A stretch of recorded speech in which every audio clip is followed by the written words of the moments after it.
CMC സിസ്റ്റേഴ്സിന്റെ നേതൃത്വത്തിൽ ഇത്തിത്താനത്ത് പ്രവർത്തിക്കുന്ന Asha Bhavan special school പൂർത്തിയാക്കിയ ആശാ സ്പോർട്സ് സോണിന്റെയും ഗ്രീൻ ഇന്നവേഷൻ സെന്ററിന്റെയും വെഞ്ചരിപ്പും സമർപ്പണവും ഇന്ന് ഉച്ചയ്ക്ക് 3 മണിക്ക് നടന്നു. വിവിധ സ്പോർട്സ് ഇനങ്ങളിൽ മികവ് പുലർത്തിവരുന്ന ആശാഭവനിലെ കുട്ടികളുടെ ചിരകാലാഭിലാഷമായിരുന്ന സ്പോർട്സ് സോണിൽ ബാസ്കറ്റ്ബോൾ, ഷട്ടിൽ, വോളിബോൾ, ജംപിറ്റ് തുടങ്ങി വിവിധ സൗകര്യങ്ങൾ ആധുനിക രീതിയിൽ തയ്യാറാക്കിയിട്ടുണ്ട്.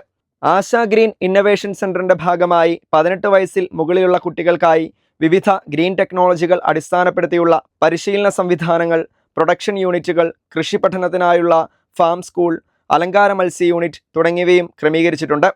ആർച്ച് ബിഷപ്പ് മാർ തോമസ് തറയിൽ വിവിധ യൂണിറ്റുകളുടെ വെഞ്ചരിപ്പും സമർപ്പണവും നടത്തി.